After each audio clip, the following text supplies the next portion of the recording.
Alright guys, so magandang gabi sa inyong lahat, Luzon, Visayas, Mindanao. So ngayon ko lang to masusubukan ang pinakamasarap dito na lutong pagong sa Pampanga, adobo.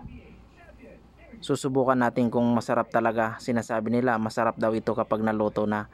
So lulutuin natin ngayon at titikman natin kung gaano ba talaga kasarap yung sinasabi nila na luto sa Kapampangan na adobo with pagong.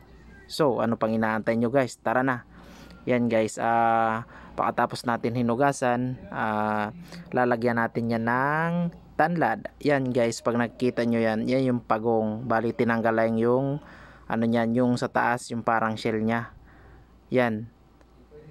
Yan guys, titikman natin yan kapag naluto. So doon natin malalaman kung talagang masarap yung sinasabi nila na luto sa Kapampangan, kasi lahat ng mga, hindi naman lahat ng Kapampangan ano sila kumakain ng ganitong pagong.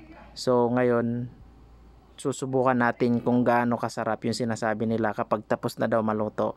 Parang ano daw, mas masarap pa daw sa manok. Alright guys, so yan. Salamat pala sa mga solid followers ko dyan na laging nagsusubaybay sa akin. Mabuhay kayong lahat. God bless always. Ayan guys, linagyan lang natin ng konting tanlad para yung ano niya, yung aroma masarap tsaka maamoy. Maganda yung amoy, parang manok.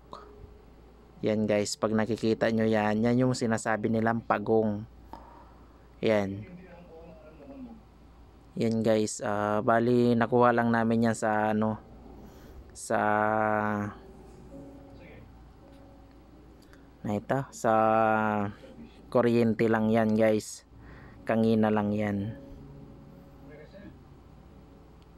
Yan, maganda daw yung benefits niyan guys, pampalakas.